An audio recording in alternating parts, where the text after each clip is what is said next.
Hi kids, thank you for visiting East Louisiana Railroads. Before we board the train today, I have a quick story to tell you about a man named Homer Plessy, who was arrested in this very train station 122 years ago.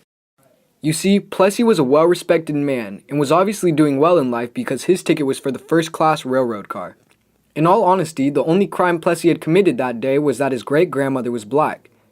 In these times, even though he was only 1/8, he was still considered to be black. Now, why would this be a problem?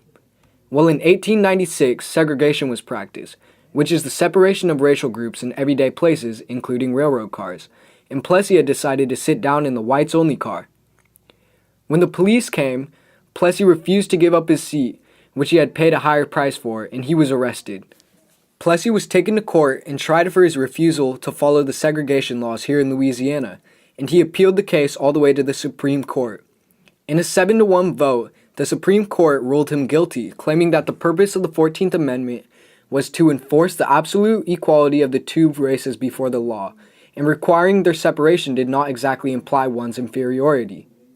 However, the point they forgot to mention was that also in the 14th Amendment, it was stated that states were forbidden to make laws depriving citizens of their privileges or immunities. Regardless, Plessy was found guilty, and the Supreme Court reached the decision that segregation and the idea of separate but equal was legal.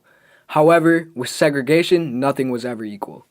In reality, the races were kept separate, but the equal part was not so true at all. Blacks were kept in much worse conditions, which sparked motivation for the Civil Rights Movement and eventually led to the Civil Rights Act of 1964. Now, you all like TV, right? Segregation is like having all your usual channels, but instead of using your remote to flip through them, you must go into a different room to watch the next channel you want to view. Not only would this be tedious, but imagine that in one room you may have a nice comfy couch to sit on and a wide flat screen TV to watch, and in the other, you have nothing more than a newspaper and an old beat up box TV. Well, I think that's enough for right now. Let's move on. I hope you all learned something today.